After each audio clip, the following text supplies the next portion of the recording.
wabarakatuh. Waalaikumsalam warahmatullahi wabarakatuh. Apa kabarnya anak-anak ibu sekalian? Alhamdulillah baik Ibu. Lancar puasanya hari ini? Alhamdulillah.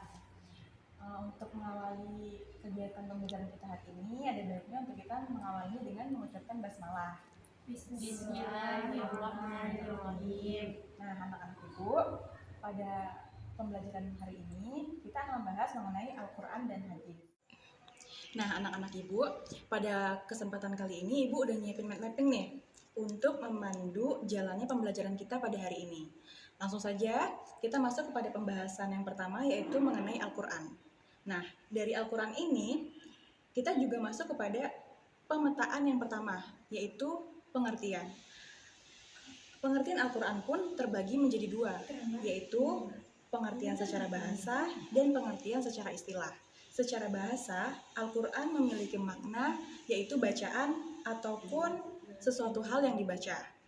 Dan secara istilah, Al-Quran merupakan wahyu yang diturunkan oleh Allah kepada Rasulullah SAW melalui malaikat Jibril, atau Al-Quran secara istilah pun biasa kita kenal sebagai kitab suci umat Islam. Lalu anak-anak ibu sekalian, kita masuk kepada peta pikiran yang kedua, yaitu kedudukan. Al-Quran diturunkan oleh Allah kepada manusia ini memiliki kedudukan yang mulia, yaitu sebagai sumber hukum Islam yang utama. Jadi, umat Islam dalam mengambil hukum harus berorientasi pada Al-Quran.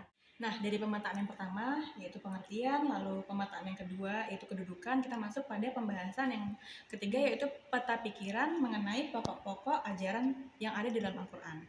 Nah, adapun pokok-pokok ajaran yang terdapat di dalam Al-Quran itu, Ananda, yang pertama adalah akidah, yang terdapat dalam surat Al-Baqarah ayat 133, lalu yang kedua hukum, yang terdapat dalam surat Al-An'am ayat 56-57, lalu yang ketiga pokok ajaran mengenai ibadah dan muamalah yang terdapat dalam Quran surat Al-Maidah ayat 2. Lalu ada pokok ajaran yang membahas mengenai akhlak. Nah, pokok ajaran mengenai akhlak ini terdapat dalam Quran surat Al-Baqarah ayat 83. Lalu ada pokok ajaran mengenai sejarah. Nah, sejarah ini pokok ajarannya itu terdapat dalam Quran surat Al-Qasas, lalu juga ada saintek dan berita masa depan. Nah, itu semua dalilnya ada di dalam Al-Quran. Nah, anak-anak ibu, dari peta pokok-pokok ajaran ini, maka sebuah ajaran itu akan melahirkan sebuah fungsi.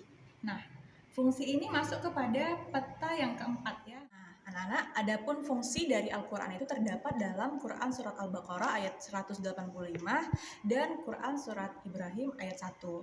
Secara umum, surat-surat yang terlampir dalam peta pikiran ini itu menggambarkan tentang keberfungsian Al-Quran dalam kehidupan manusia.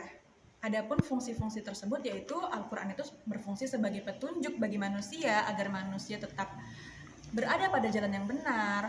Lalu Quran berfungsi sebagai nikmat bagi orang-orang yang beriman, karena di dalam Al-Quran itu Allah menggambarkan kenikmatan-kenikmatan bagi hamba yang beriman untuk nantinya mendapatkan kenikmatan di yaumil akhir nanti. Lalu adapun fungsi Al-Quran itu juga sebagai pengingat.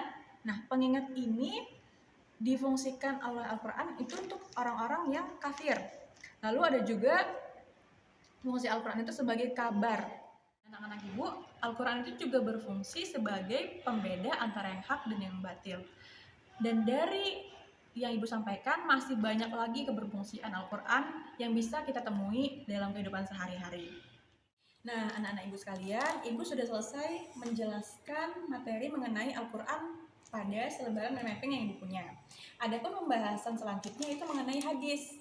Tapi di sini penjelasan mengenai hadis ini bukan tugas ibu lagi untuk menjelaskan.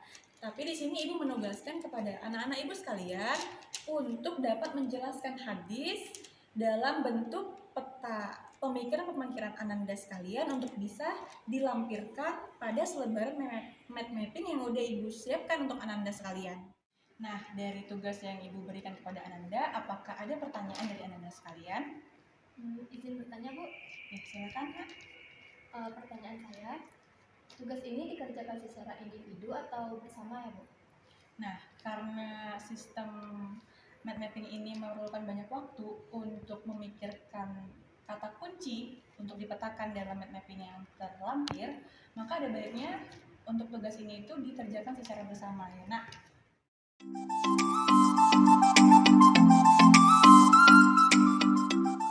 Jadi di sini saya akan menjelaskan mind mapping yang kami bikin tadi mengenai hadis.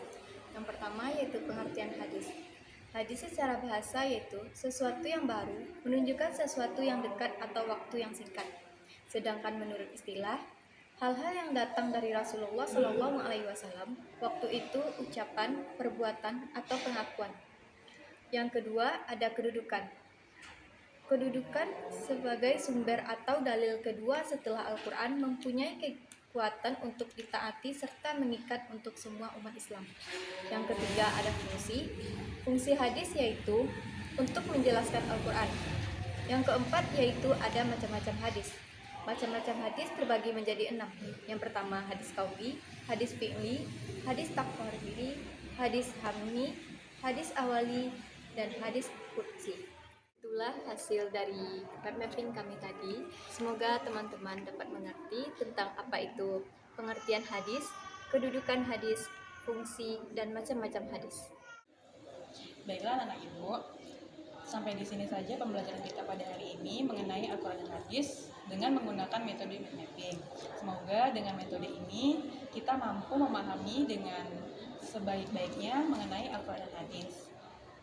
Untuk mengakhiri kegiatan pembelajaran kita pada hari ini, marilah kita akhiri dengan ucapan hamdalah.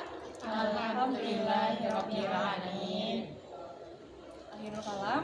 Assalamualaikum warahmatullahi wabarakatuh. Waalaikumsalam warahmatullahi wabarakatuh.